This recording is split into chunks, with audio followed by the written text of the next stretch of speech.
vous êtes sur RTL. Le débat d'RTL Matin.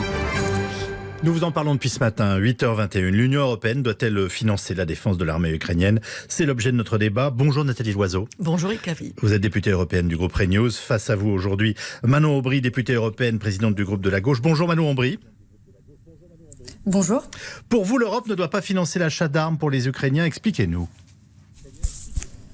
Bon, d'abord, il faut savoir de quoi on parle et l'état du débat. Évidemment que aujourd'hui, on a une situation inacceptable, qu'il faut condamner l'attaque inacceptable de la Russie en Ukraine et qu'il faut avoir du sang-froid.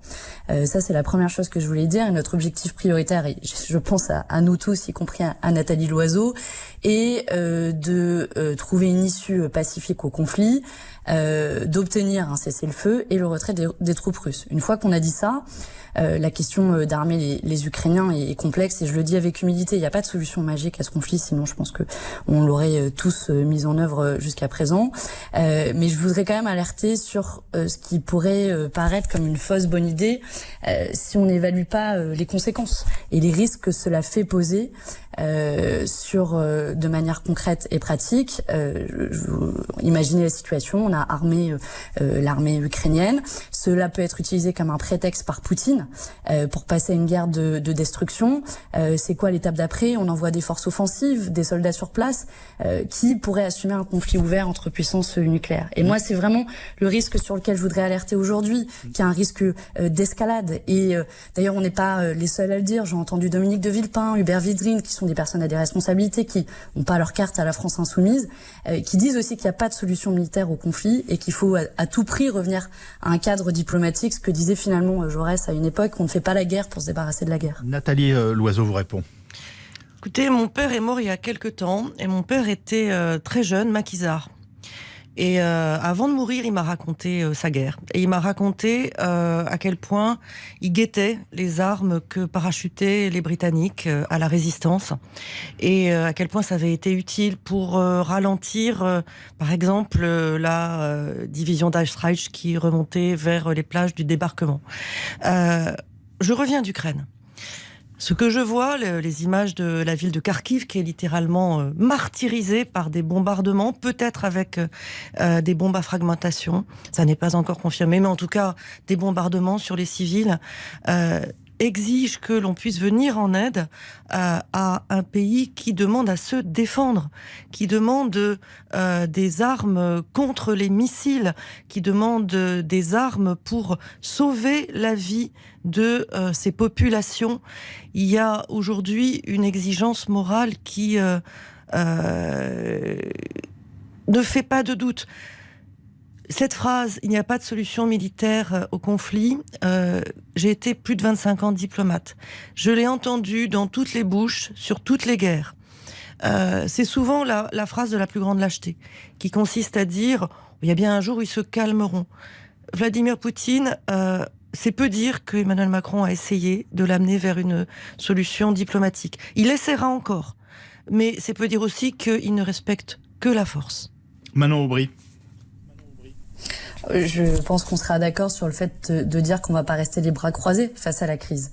Et je veux le dire très clairement, on refuse bien sûr d'abandonner les Ukrainiens et qu'on peut agir à plusieurs niveaux. Et je ne crois pas que c'est d'être lâche de faire preuve d'une fermeté comme nous le faisons face à cette attaque inacceptable.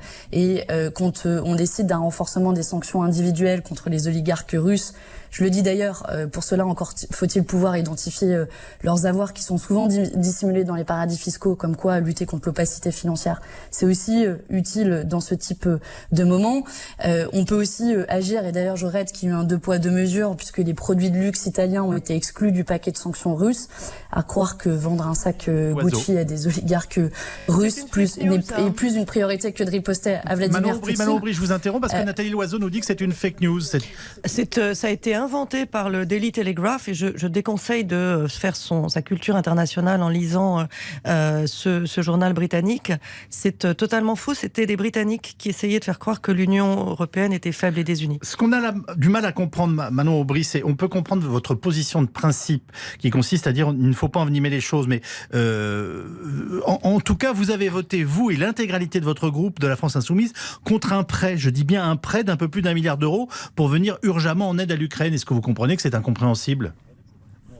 Alors, on s'est abstenu, on n'a pas voté contre, et vous avez bien de préciser que c'était un prêt qui était assorti à des conditionnalités qui étaient posées par le FMI. Et d'ailleurs, dans la résolution que nous allons discuter et voter aujourd'hui au Parlement européen, Nathalie Loiseau et moi, nous avons déposé un amendement en faveur d'un don sans conditionnalité. Et je le dis très clairement, aujourd'hui, il ne faut pas mégoter pour aider les Ukrainiens. Ça passe aussi par une aide humanitaire, un accueil inconditionnel des réfugiés. Quand je vois que quasiment un tri est fait à la frontière en fonction de la couleur de peau, il faut une aide humanitaire qui soit sans condition et sous la forme d'un don plutôt que d'un prêt. Et surtout, je vais le dire aussi, la voie de la sortie, et vous avez raison Nathalie Loiseau là-dessus, c'est une solution diplomatique, c'est la condamnation de l'intervention russe par l'ONU, et c'est surtout un dialogue qui doit être engagé. Et pour engager un dialogue, si au préalable vous avez escaladé le niveau de tension, alors vous n'offrez pas les conditions d'une sortie pacifique du conflit, qui est la priorité absolue si on ne veut pas que ça dégénère en une guerre généralisée sur notre continent. Nathalie Loiseau vous répond. Par ailleurs, votre abstention date du 16 février dernier. C'était au moment où l'armée russe était déjà en train de prendre position aux frontières de l'Ukraine. Nathalie Loiseau. J'aimerais pas être à votre place, Manon Aubry, parce qu'en fait, vous prenez la suite des votes de Jean-Luc Mélenchon quand il était député européen. En 2015, il refusait une coopération. Il refusait une coopération à l'Ukraine en qualifiant le gouvernement ukrainien de néo-nazi. C'est-à-dire exactement ce que dit Vladimir Poutine, qui dit qu'il faut dénazifier l'Ukraine. Il se trouve que cette aide que nous avons votée, heureusement que tout le monde ne s'est pas abstenu, sinon l'argent ne serait pas disponible pour l'Ukraine. Cette aide, elle était demandée par le gouvernement ukrainien. Le meilleur moyen de le savoir, c'était d'aller en Ukraine. Ce que j'ai fait à la tête d'une délégation de parlementaires européens, tous les groupes politiques se sont rassemblés pour venir dans cette mission, qui était une mission d'information, tous sauf un, Manon Aubry, le vôtre, qui n'a pas souhaité venir en Ukraine. Manon Aubry. Je pense qu'aujourd'hui, la question qui est posée n'est pas de savoir quel est notre vote sur une résolution d'il y a 7 ans dont aucun des auditeurs qui nous écoutent n'ont lu le contenu.